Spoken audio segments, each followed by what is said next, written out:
Hello, everyone. This is Preeti Nirkhey from WorkableHire by Preeti Nirkhey podcast. Today, I have a very special guest. Her name is Lovelin Johnson. She is Maxwell Leadership Certified Coach, speaker, and trainer who helps individuals and organizations close the gap between where they are and where they are capable of going. After a successful corporate career, including a VP role at JP Morgan and Chesco, she made the bold decision to build something for her own, elevate and inspire, a coaching and training and a speaking practice based in Calgary, Alberta. She is a marathon runner, a Toastmaster area director, and a firm believer that the first step is always the most powerful one. Outside of her work, she loves just spending time with her husband and two boys. She finds real restoration in nature. Let's welcome her, Lovelin Johnson. Thank you so much, Lovelin, for joining me. Thank you for having me, Preeti. It's my pleasure. I've been thinking of like having you in my podcast, but finally we are doing this. Made it. Yes. I'm so happy. I was thinking to have you first, but you're running marathon. You're always busy, and now I have you here. So I that's don't know if that's the right reason, but I'm glad I'm here today. Yes, Yeah. thank you. Yeah. So lovely. Tell me more. How's weather? How's you finding summer is here in Calgary finally? I'm always excited for every season. So winter has its own. I do enjoy winter, which sounds very weird, but I am excited for summer because I get to go outside for my runs. And that is something I really, really enjoy, being in nature, as you Right. said. And so I do enjoy summer, but I enjoy every season, but because it brings a different kind of rhythm in my life. When it's fall, the days are shorter. I know people are like, "Are you serious?" But I do enjoy the change of different seasons and what it brings in my life. It brings a different kind of rhythm. Amazing. And you inspire us so much because I saw your post on LinkedIn and social media, and then you're running and then wearing those fancy running gears and, having that courage that 42, right? The full marathon is 42 kilometer. Yeah. How you do that? Like it's so big, right? Like 42 is like you can run half city. I think there are a lot of courageous people out there who do a lot of courageous things. Right. And this is actually nothing. The things that women do on a consistent basis, this is nothing, except that they don't make it visible. They don't make it visible. They kind of throw it under the rug. Not a big deal, not a big deal. But I would say what I do is amazing. But so many women that I know, they do so many amazing things too. They may not be running 42 kilometers, but they're running their race in their way. Yeah, And but which I'm is seeing you awesome. like a lot of people do things, but you inspire us so much. Thank you. And I feel like I got before I was thinking like running is like second thing for me, but now I'm also like thinking about taking a part of it. So thanks to you. I love that because I enjoy running so much Right. that anyone who comes in contact with me, I'm like constantly saying, guys, you should run because I enjoy it. Right. So, you go and have a meal in a good restaurant, you have a great experience. What do? Right. You tell your friend, hey, you should go eat there. The food was amazing. The place was awesome. The experience was wonderful. And so for me, running is one of that. And I do share it with great passion. Agreed. Yeah. Amazing. That's great. Lovelin, before we talk more, I just want to get back to the previous one. In introduction, when I was reading your bio and VP in JP Morgan and Chesco, amazing career. And then you're another side, you're self-employed now and doing Maxwell Leadership Coaching. So the both world bring leadership from you to the world, and you're also helping now people in leadership in coaching.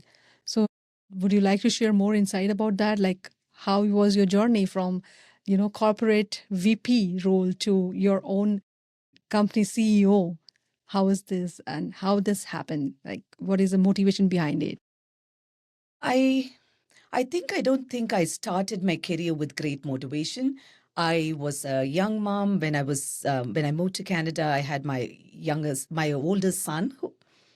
When I moved to Canada, I had my oldest son. He was 1.5 years old, and I think at that point in time, the thing that I valued the most was being a mom. And I don't think I valued anything more than that. So I know for the first 10 years of my career, I just wanted to be with my children. So I did an amazing job at Chase. But if I look back on that 10 years, I wish I was a little more different the way I carried myself, the way I presented myself, because I believe I was playing very small. I was kind of shrinking, trying to get less attention because maybe I didn't see great value or I didn't have the confidence as I would have wanted to. But over time, different opportunities, I started reading books. I started paying attention to how I show up and and then how are people receiving me? And I could see the type of confidence I'm showing outside and then what is inside. And all these kind of got me to where I was. And then I started believing in myself. I realized I need to take baby steps in just building myself. Sometimes we are so like VP title. It's amazing. I'm not saying it, but the journey of what got me there is so much better than just the title itself. Because I know at one point in time, I said I would want to leave the firm as the president of the firm. And I wasn't ready when I was saying it, but I know I will travel the journey to get there. So I believe the journey of getting to that place is much more awesome than the destination, which is the title or the business owner or what you achieved. Those are like, I often say to people, it's not the finish line of the marathon that counts. It's the starting line of the marathon that counts. Wow. So touching. If you had the courage to start, guess what? You will get to the finish line. And I think it's in your title as well. Like you mentioned, like for first step, you have to take the first step, right? I'm like, I've seen like a lot of people, they have like little dilemma or they have self-doubt when they're taking the first step, right? I think one of the biggest mistakes we do is we think we should be ready. We should know all the 10 steps because we want to play it safe. So you're like, I want to climb the ladder if I know all the 10 steps that I have to take. Right. But the 10 steps will never appear. You have to take the first step. And when you take the first step, you get a little peek of what the second step looks like. Oh my God. You will never have the visibility if you don't take the first step. True. But what we do, we want to be safe. We want to be risk averse. We want everything to happen good the first time. So we are waiting on the sidelines instead of taking the ladder and taking that first step. So true. I can connect with that because I always think like knowing ahead of time, like what you're getting into that's make you perfect. But I think when you taking the first step, you know what I did right and what I did wrong. So you can calculate where you want to go from that first step. It's not even what you did right or wrong. That's another paradigm I want to break. Sometimes we think if we fail, that's bad. But if I look back at my life, the best lessons that I've learned came from my failure, not from my successes. So we are so caught up in getting everything right, getting everything perfect, that we miss out on who we become. And honestly, I'm going to give you some time. And if I ask you to think about some of the greatest lessons that came out of your life, I don't think it came because of the title or because of the position or because of someone external validated you. It's because you failed, you fell down. True. And you rose and you got up. You had the courage to get up. True. It's not that it was a wonderful journey. Yeah. And so I would challenge the thinking of getting everything right. No. Who said you should get it right? You should try. You should fail. Failing is not wrong.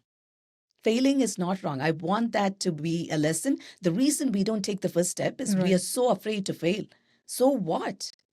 Do you think on the other side of failure, you're the same person? You will come out with a very different Think person. about the courage. Think about the confidence. Think about what the journey did by making you take that leap. So I think we so much divide success and failure, and we want to be here. Yeah. By focusing so much on success, we miss out on what failure could do to us. And it's very interesting to see a lot of motivational videos coming from the failures. Nothing else, because success teaches nothing. You go and you pump your chest and say, amazing, look at me. But it's a failure that humbles you. It's a failure that tells you, oh my gosh, I'm not as smart as I think. I need to build my muscle. It's a failure that teaches you so many amazing things to keep you humble, to keep you grounded, to keep you with a sense of gratitude of that journey itself. Now you know. So I'm a big fan of failure. Like, not as in chasing failure, but I think failure should be part of us. Yeah, Otherwise, we will never have the humility to appreciate success. See, it's how interesting. Before, everybody used to talk about success. Now the total mindset is learned from your failure, what success is going to look like to you. Yeah. Right? And I have very fascinated this word nowadays. It's called work-life integration. I've seen you're like perfectly balanced person. Whenever I met you, I feel like you're doing both world very nicely, like you're simultaneously working toward your goals as well. Work-life balance and work-life integration. What do you think about these two words? So the work life is just 50-50%. Like you go to office, work what you paid for, and then come back and enjoy whatever money you're making and have that money and have a family life and friend circle and the great things, right? And on the other hand, in integration side, that you are at the same time like watching your kids playing outside, and at the same time you're working. It's like maybe you're working remotely or you're traveling, but you're working at the same time you're traveling. You know, multiple things, like it's a different pieces. I think I have a different opinion about it. When I was working, one of the words that I often heard is work-life balance. I don't like that, because what you are creating is you're putting two things in a scale and you're expecting it to balance. Right. If we know life is never about balance. We wake up, a friend texts you, you get a message. Life is never as you planned the day to be. It always throws surprises. So I'm not a big fan of balance. And now that you're saying the word integration, interestingly enough, I haven't heard that too much. But the thing that comes to my mind is COVID. Whenever things are blurred, when you are thinking integration, I don't know what picture you have in mind, but the picture I get is like your children are playing and you are working. Okay, so what are you doing actually? Can you be in two worlds at the same time? Can you be fully present in both places at the same time? I think we have kidded ourselves in a way to believe that you could do two things. But multitasking, if you read about it, none of us are good at it, even though women probably could. And so by being fully present, you cannot be fully present in two places. That's number one. When you blur the boundaries, when you're saying, I can work the whole time, I can be at home the whole time, I don't think you really understand what you are saying. Boundaries are very good for you. What boundaries tell you is, it protects you. It's kind of a fence. It just tells you, this is my space. When you're blurring boundaries, what are you saying? When you're blurring boundaries. So I kind of like the idea of, when you say integration, I'm not sure what the picture people have, but to me, it reminds me of COVID. We all were so excited, it includes me, that I get to be at home and then take calls from home. But none of us logged out at the time that we would have to, because we had to come and pick up the kids. So there was nothing structurally giving us the break of driving to work, coming back. I'm not saying working from home is a bad thing, but that gave us a weird end and a beginning of something else. It created a good space of, this is what happens at this time. And but when you are integrating and merging everything, you're doing everything, but you are feeling the same heaviness of, I feel burnt out. True. Because I'm constantly trying to be two at the same time. I think what I would say is, as I'm talking to you, I'm thinking of, I love pictures. I'm thinking of an orchestra. An orchestra, there are different people playing different instruments, but it was like one person's instrument is louder, the other person's is it fades, and somehow it creates this perfect symphony.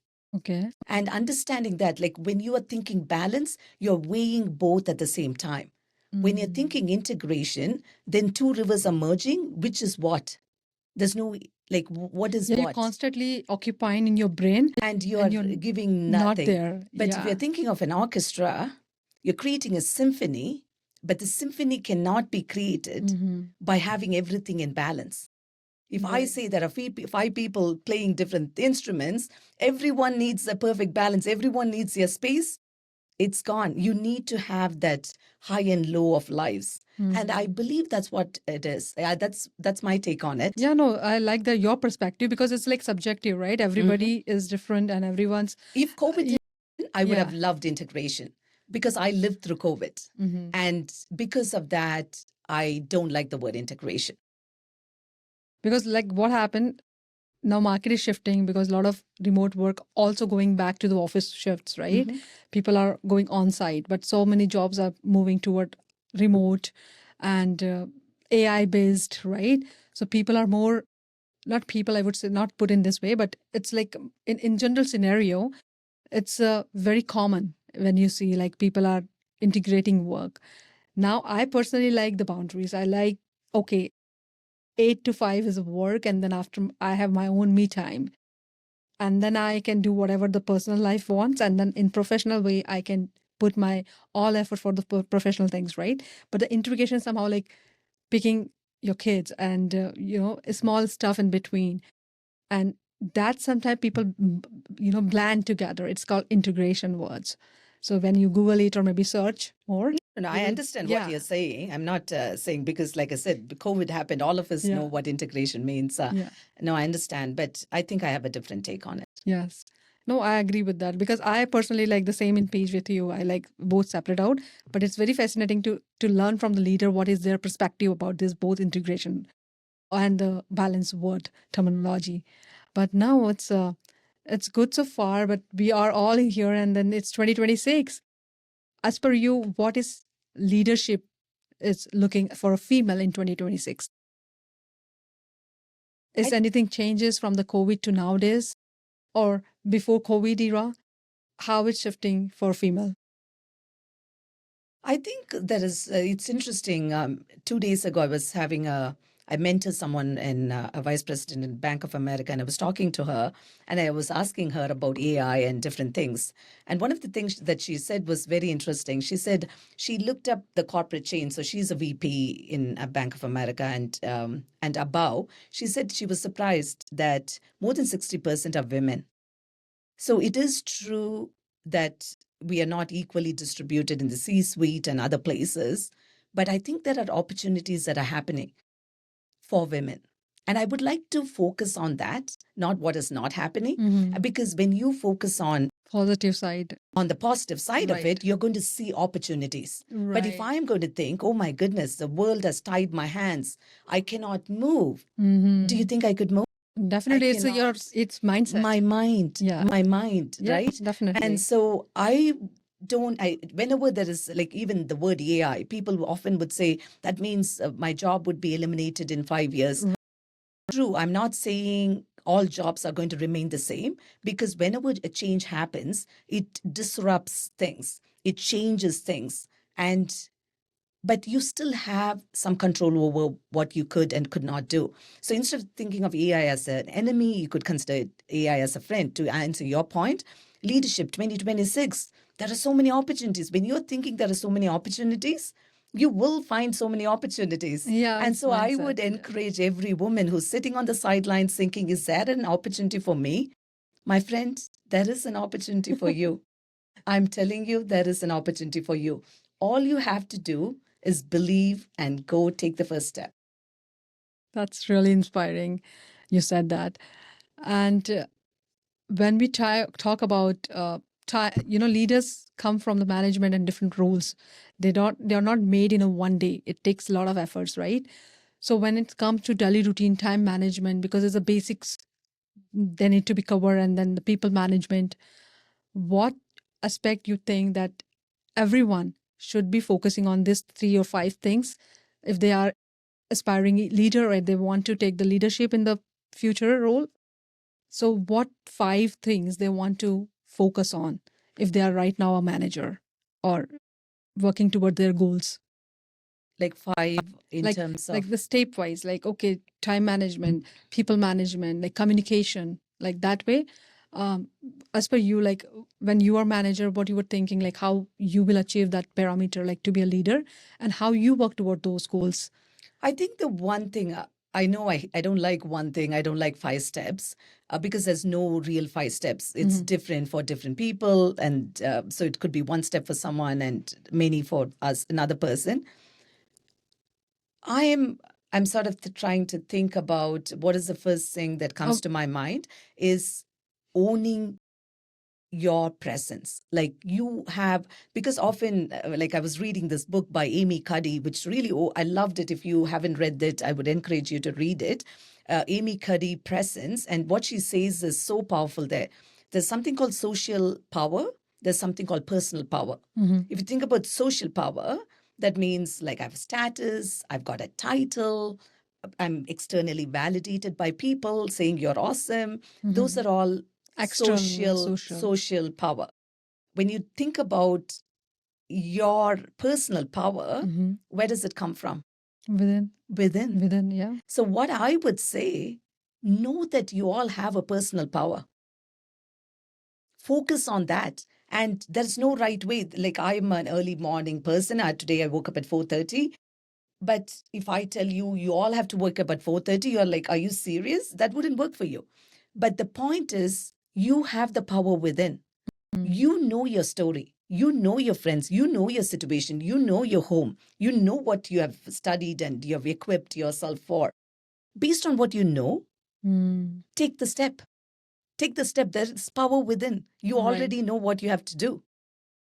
You already know what you have to do. So, like in the past, I would always tell my friends, you have to wake up early because you wouldn't believe by the time my children wake up at 6:30 or 7, I have had a whole day because I generally wake up around 4-ish.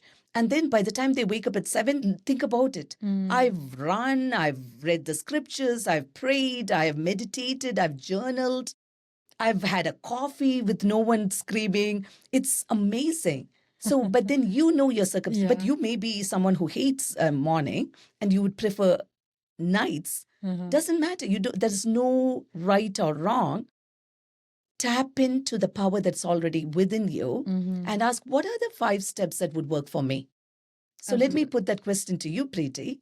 You think about who you are. You are definitely not a morning person because I know that. And because you told me, I can't wake up early to go for a... 4:30. 4:30 Exactly. is too early for me. Exactly. So tell me, what are the 5 steps? For me, if see, it backfire. No, I'm not. This is not. So the point I'm trying to make is you have the power within you. Yeah, You may not come up with the 5 step today. But if you take a pen and paper, you don't have to tell me now. You take a pen and paper because if I give you the 5 steps, it wouldn't apply to you. Yeah, it in general, applies to me. Yeah, in so general. There's no, like, I don't know. What would you say in general? For more common, I've seen like time management. What would that mean? Like, what is time management? Time management is like if you have to be 10 o'clock somewhere, then you have to start early. There you go. Then You already know. Yeah. So that kind of thing for me. Like maybe it's for everybody is like different, clockwise they function differently. But I feel like that could be like a small step because I don't think about big leadership. Like for me, it's just like I enjoy my work. I just put my knowledge and my skill set to my work, and then I enjoy the, as you said, the follow the path, the journey, and it doesn't matter, right, where you are, what you're doing. It's just matter what you're doing, you're liking or not. So for me, that's like if I'm liking the work, I just, that's a fuel for me. You can keep going on. And for the night person, it's like I feel my story was different because I'm toddler mom and at that point, so that worked differently. But now I'm like my kid is in school, so I have to wake up at like 5 o'clock for her. So make sure that she's on time. So now it's changed. So I think things That's a changed. perfect example. You gave the answer, Yeah. right? Because different seasons, even Yeah. for us, Yeah. will not be the same. Right. Right? Like that's why I'm saying tap into the power that is in you Mm-hmm. to think about, because your journey is not something I'm aware of. Mm-hmm. I'm not a toddler mom. I've Mm-hmm. got young adults as my children, right? Like, so Yeah. it's very So- different. Right. But you know your circumstance. If you literally take a pen and paper and Mhm. ask yourself, what is the right next step for me? You don't even have to think about the 5 steps. Based on today's so many things that I'm juggling, what's the thing that I'm dropping all the time? Should it Mhm. be just dropped? Why am I picking it up? Maybe it has to be just dropped. Should it be picked up and something else should give away? Mhm. So I think you could answer that in when you take time to sit, because different person, like even me, when like I said, winter is different from summer. I do things very differently when it is summer.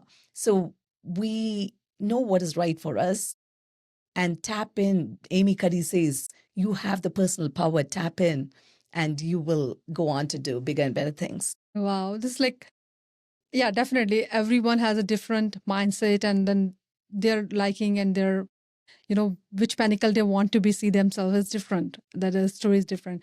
But in general, like I've seen, like a lot of struggles is basically happen because sometimes people don't know like what is expectation is for them from the management.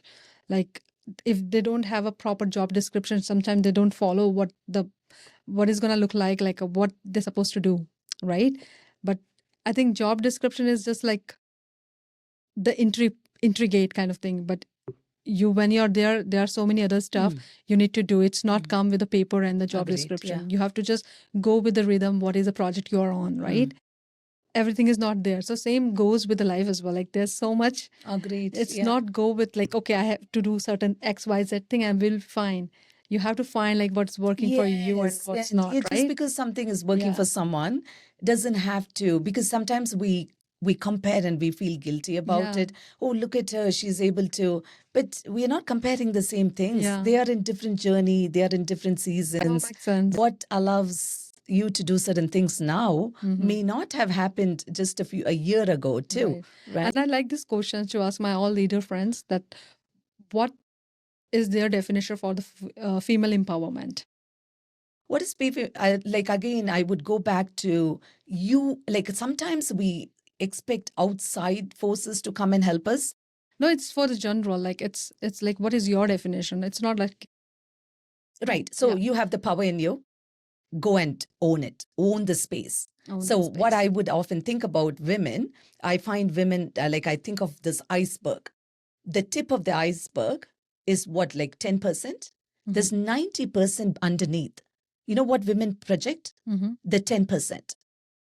Project that you're not the tip. You're the whole iceberg. Project the whole iceberg.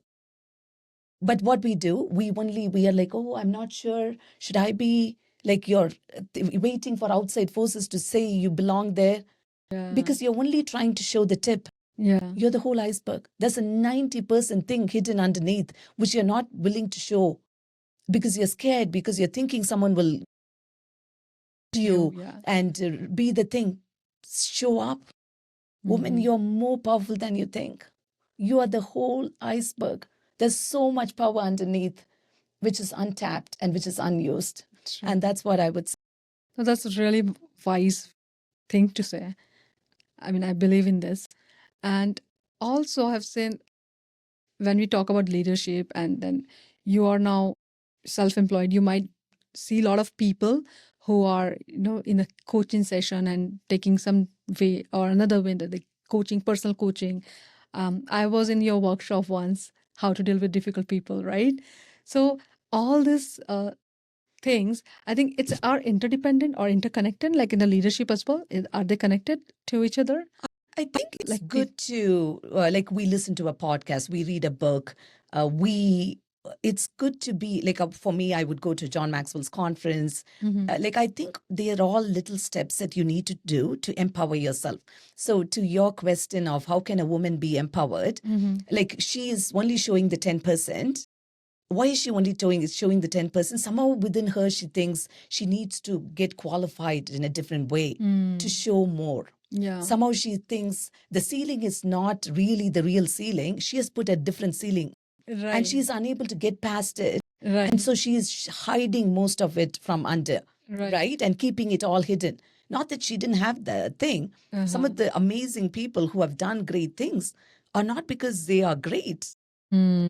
They are willing to be vulnerable. They're willing to expose some elements to learn, to grow. And so you need different kinds of help. You need a mentor, you need a coach, you need to read good books, you have to listen to good podcasts. You could have great friends who kind of spark some questions in you.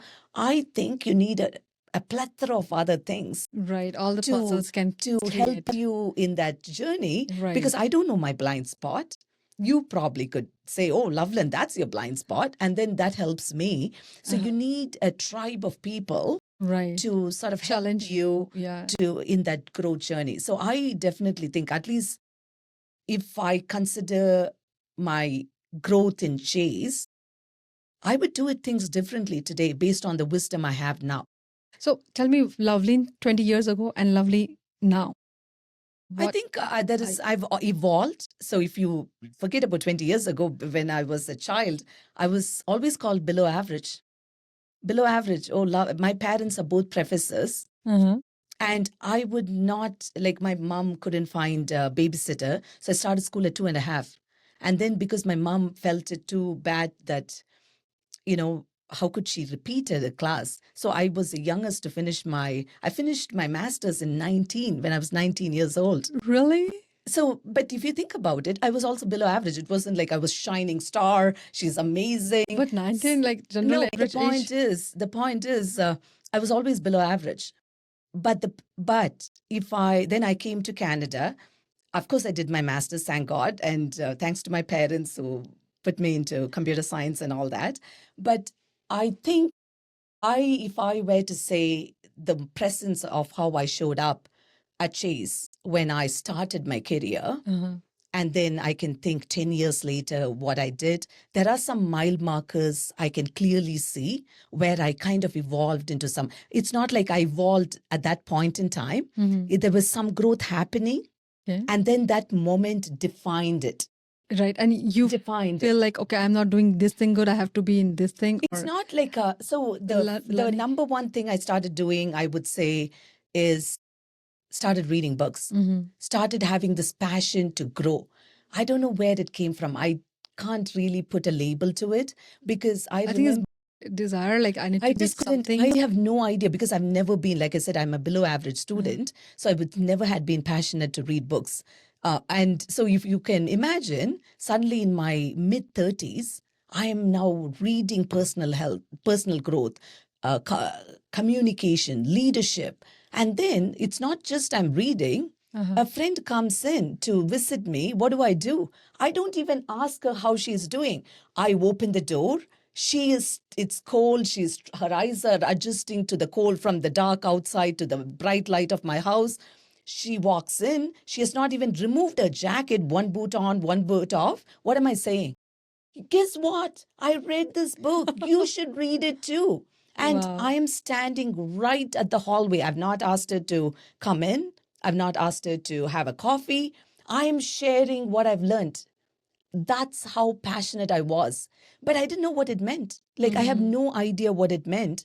But that's how and then suddenly I can tell you a turning point where I was doing all these weird things. None of it worked. My friends were like, are you crazy? Like, are you really that crazy? And you wouldn't believe you could call some of my friends and ask if these are, when we would spend 2 days or something, I would be having a book. And if they are making dosa, I'm standing right next to them. If there is a paragraph that stood out that I'm reading. Wow. I was hungry. You could literally call these friends and ask, and there's nothing. No, I believe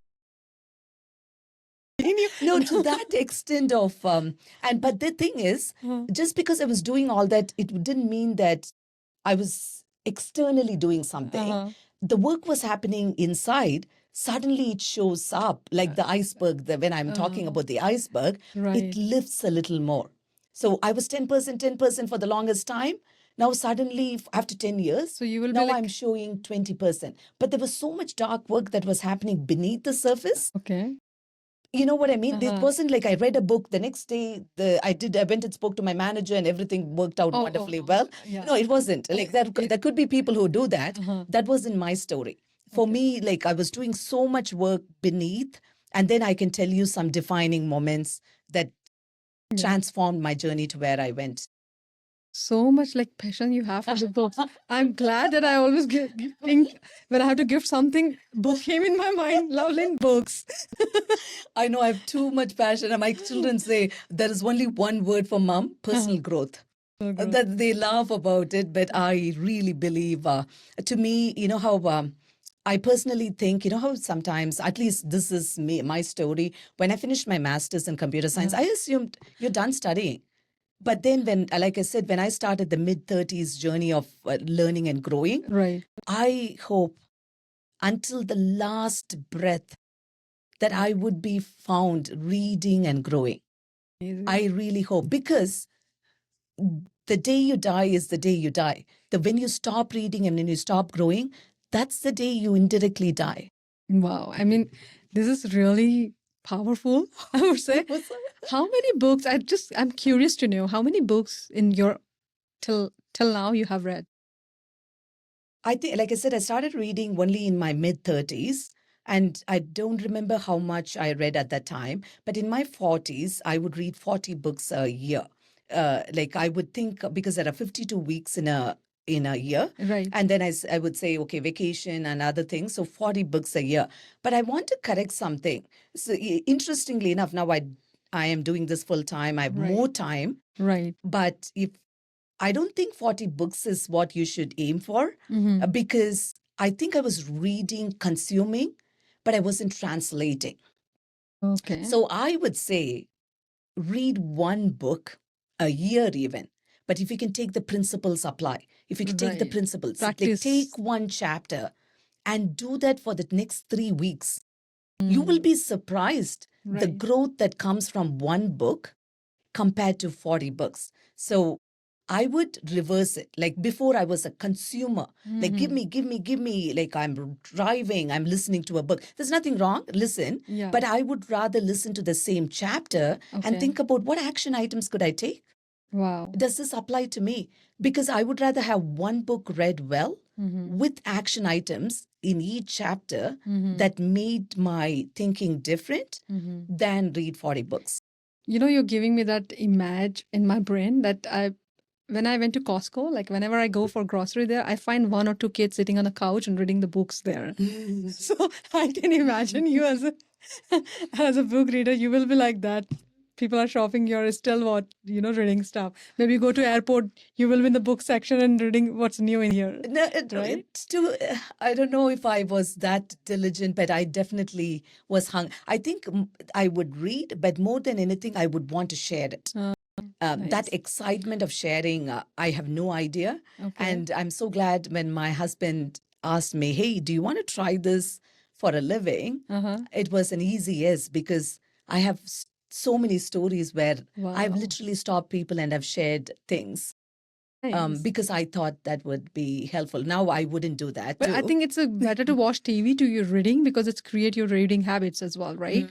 Sometimes people consume the social media or watching TVs and stuff, but it's a healthy habit. In the it end is of a the healthy day. habit, but I would even take one step further and say apply. Like I have a mentor. One of the things he repeats: learn a little, do a little. Okay. So he literally will say, if you're watching, listening to a podcast, something sparked you. Right. Pause. Go and do that work. Come back to the podcast, because you know why? Think about how many podcasts you've consumed. What action all the time listening podcasts, because I'm in podcast now. It's my passion, it's my hobby. But how many action items have you taken from it? I did like a lot of things. Subconsciously, I'm consumed, and subconsciously, I'm following them. I'm not noticing them, but I see, like Mel Robin. I listen her all the time. Jay Shetty. I listen them because I like the personal development, the mindful living, and the purpose-driven objectives in life. And I feel like, okay, I'm not doing this thing, I have to adopt this thing in my lifestyle. So those are the people I feel like they're giving the wisdom. And then Sadhguru, there's another a podcast I'm listening nowadays. They talk about like your brain is so amazing. It's function differently, but there's so many information out there to consume. But what you need to put inside and what you need to pause. Exactly. Right? They're knowing the wisdom too. Knowing to wisdom. Yeah. So I'm like in that spirituality and listening those things, and then motivation. And if I find something very valuable in person, I just run to them and then see how their journey looks like and what they learn. And I've seen a lot of people who are achiever nowadays, they learn from their failure, as you said in the beginning, because that point they realize what they're not to follow, kind of thing, like in their lifestyle, what is the right direction they are going for, and what things they have to unlearn, basically. So I'm also doing that learning, unlearning, and relearning process. So that's also another part now I adopted from those podcast channels. Yeah, you have to unlearn things, Yeah. right? Because and also what learned. So you know how there is a saying in corporate: "What got you here won't get you there." Yeah. Because you have to transform into a different person to earn the next title, or like I'm just using the title very loosely, because in order for you to be what you want to be, Right. you need to. That's why the change is so hard for people. Right. For me, right? Like, because if I'm pursuing to be a president, think about how many things should be stripped away in order for me to be shaped for that kind of a role. It requires a different Lovelin. It's not the same Lovelin who could go and do that role. And so, yeah, so it's an evolving process. Yeah. It's so like I'm getting goosebumps because this is so inspiring topic we are covering, because it's not just topic, it's like somebody lived that moment and they learn from there, and then they are putting their word like this is how it is. And then you follow, okay, I'm not doing this and I have to follow, or maybe I have to learn something new is this moment, right? And your journey being a like marathon runner, so how you come with that idea like I have to run the marathon, I have to be a part of, because like general we do the exercise, we'll run and we know our body need like some exercise or maybe need stretching, but running and then constantly you are like 6 years right now in the marathon running. So how you how you train your brain, because it's a you have to muscle, train your muscles, right?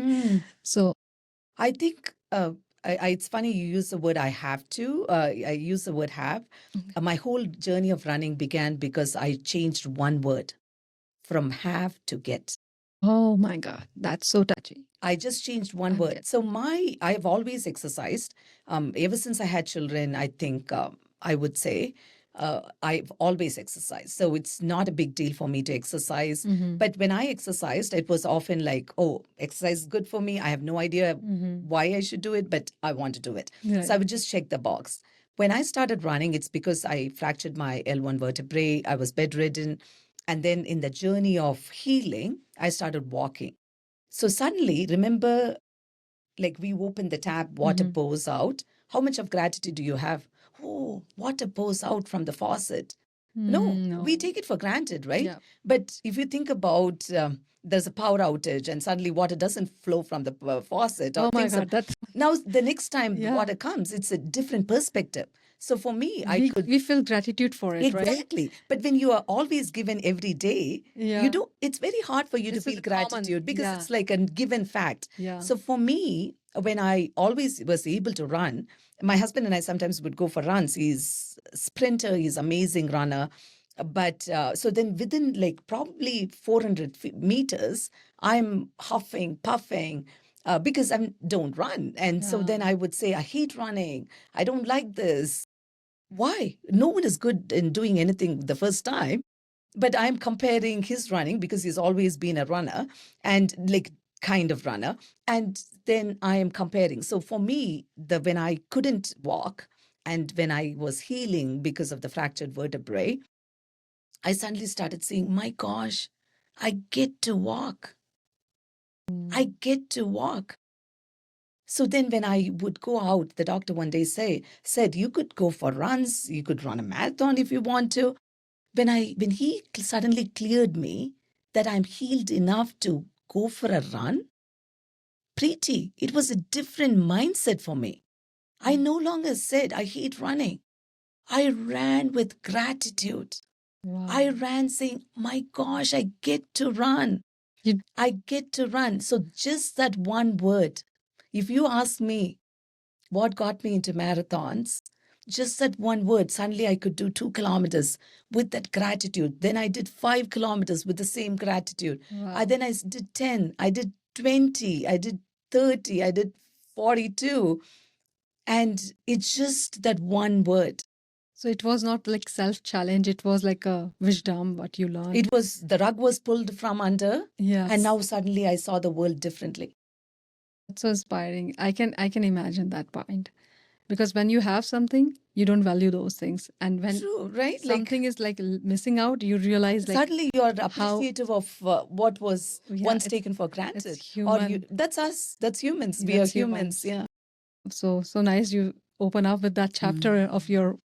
Yes, I'm so thankful today. Like, I think if I think about my journey of that corporate climb, there were some really stressful moments. I think this accident was planned to prepare me for the run, to clear my head. There is no way I could have handled some of the seasons if I didn't have the discipline of waking up, going for a run. Right. Like literally I often say I would walk out of the home like a cooked spaghetti. How does a cooked spaghetti look? Yeah. It looks messy. Yeah. Everything is touching. I would come back as an uncooked, just out of the box. Like the brain was able to process, clear. It just I wouldn't be intentionally thinking about anything. I would just run. Everything is just here. It's amazing how the brain can sort it when you are in the movement, the rhythm of movement. It could be walk. Things. Yeah. It could be walk. It could be anything, but it clears your head. Yeah. Very insightful. And if you want to give a message to the world who is watching you right now, and if in downtown in a billboard, if you have to put your message, what it would be? I think I would put a picture. The picture would be the iceberg. Oh, nice. And I would say, you're not the tip. You're the whole iceberg. So that they could have the picture in them. Because sometimes words are forgotten. That's why now I like to give pictures. Because you will never forget a picture. Yeah. But you would forget a sentence the way I framed it. Right. So then if you can forget about you're not the tip or the thing, iceberg. You're the whole iceberg. Very powerful. If you're watching this, listen to this one. And you're Maxwell Certified Leadership Coach. So what is the one leadership value you think is underrated? Character. Can you define that? Can you open up a little bit about that point? Because I think when you climb, sometimes I find it's so easy to climb. But if you like, I find character to be the roots. If your character is not grounded well, a storm comes.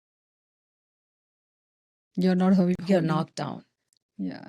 But when you have a strong character, you can withstand the storm.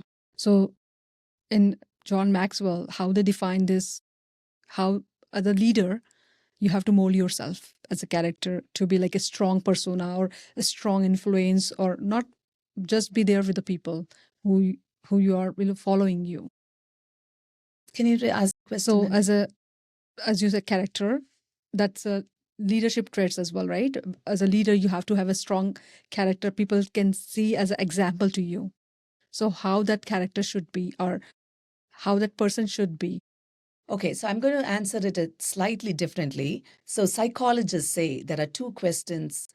Every time you see someone, like if Mark walks into this door, I'm making 2 judgments. One is I'm asking, can I trust him? Like this is not just me. This is we don't really ask the question, but in our mind we quickly think, what are the things that I feel is trustworthy, and what are your brain is picking up those signals. And the next question is, can I respect him? So warmth and competence. What we do. See, this is here. Yeah. What we do. Yeah. We give so much importance for competence. Yeah. So say for example, in order for me to get VP, I need to be competent.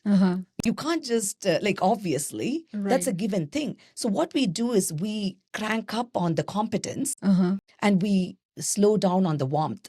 So when someone comes, we don't give them the eye contact. Oh, that's a cleaner. Should I even know her name? But meanwhile, the senior person, you would know their name. But meanwhile, every evening she comes and cleans your desk while you're still working. Do you know her name? Do you say hi? Yeah. What I'm trying to say here is by nature, we are wired to think about people who are of a higher power because we know they will write our paycheck, they have decision makers. Yeah. But then when you are constantly doing that kind of, when you're not making that eye contact to know someone who's just coming to your door and serving you, you miss out on that growth in all the way through. So you're constantly thinking about your credentials. But interestingly enough, when you like a person, their competence is not the first thing that made you like them. Their warmth is what made you like them. And then the competence kind of made you like them more. Right. But when you show up, what do you show up? Your nature is actually kind, and as a person, you will be welcoming. But in nature, we are selfish. Yeah. We are selfish. But so every time we have to tune ourselves, do I know that person's name? I think kindness. Can I smile? I know they probably cannot do anything big for me because we are wired for survival. That's not just, I'm not saying it as I can do all those things. I'm saying it as awareness. Awareness is the number one thing.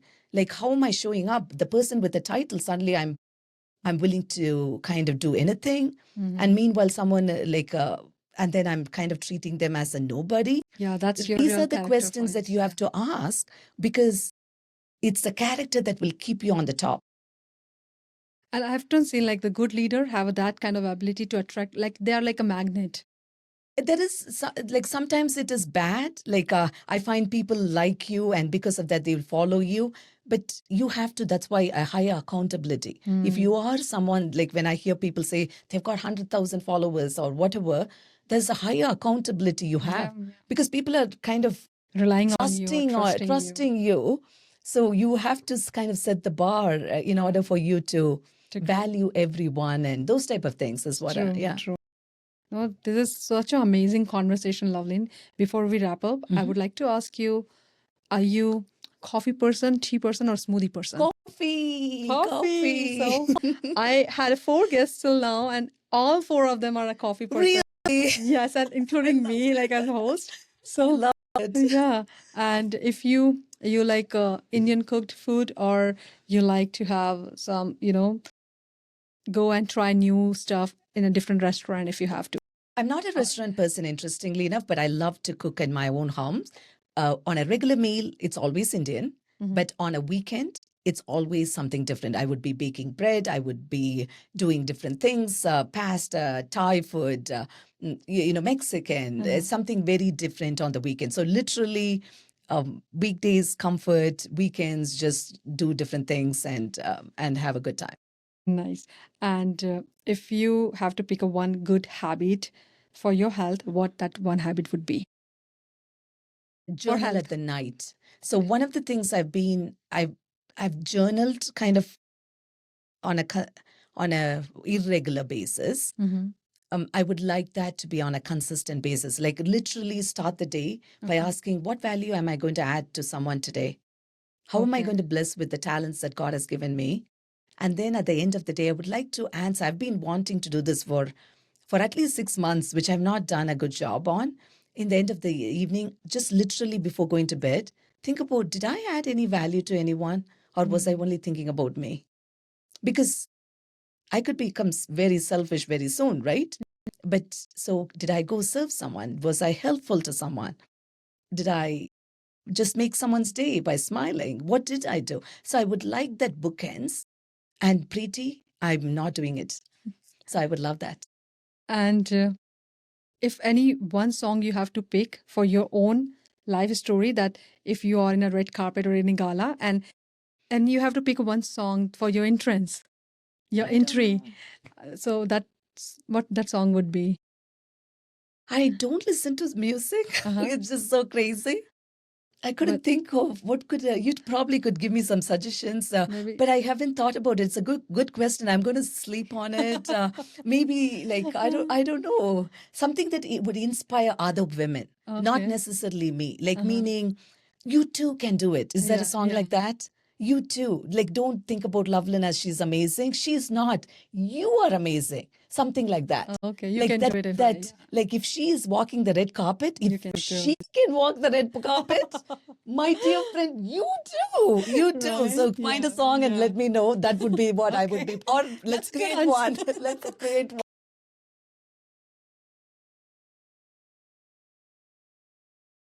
Watch. So, because from childhood, which is very weird, I was, for whatever reason, afraid of watching movies. Now I'm not afraid. So I never watched. I used to get beatings when my mom would have to go to the movie theater, and she can't leave me alone because I was in grade 8 or something. For some reason, she didn't want to leave me alone, but I wouldn't go with her. So I never liked television. I don't watch television. You are a book person. No, I wasn't a book back then. Back then, I never read books. But so I don't watch anything. However, on Friday nights, whatever movie my children pick, which would be Tom Cruise, Mission Impossible, and those type of Bourne Ultimatum, like those, those type of Matt Damon, those type of movies, for sure on a Friday, whatever the boys pick, I would watch. So every Friday, I watch one movie which my children pick. Awesome. Lovely. Thank you so much for joining me today. And it was such a great knowing you, and such a great point we have covered today, that first step is always important. So if you are any way that you want to try something, just take that first step. Yes. And and you too can do it. It's amazing that Preeti is doing amazing things, Lovelin is doing amazing things, but I want you to believe that if she can do it, you can go much further, faster, because you've got bigger potential than what I have. So believe in yourself and show up for yourself. Remember, you're not the tip of the iceberg. You're the whole iceberg. Thank you. Thank you so much. And please subscribe my channel, WorkableHire by Preeti Nirkhey. Lovelin is also available on Instagram, and she also have a YouTube channel. You want to drop your link? LovelinJohnson.com. Yes, I would put it in the link down. Yeah. So Lovelin Johnson is also on YouTube. You can follow her channel. She is putting amazing short clips, and she's talking about all this leadership and good stuff, which you want to watch healthy content. So I will suggest you that another channel that you can also subscribe and go for it. And thank you so much for being with us, and happy life ahead, and just do whatever you want. Do it with 100%. Be an iceberg. Bye now. Thank you. Thanks, Preeti.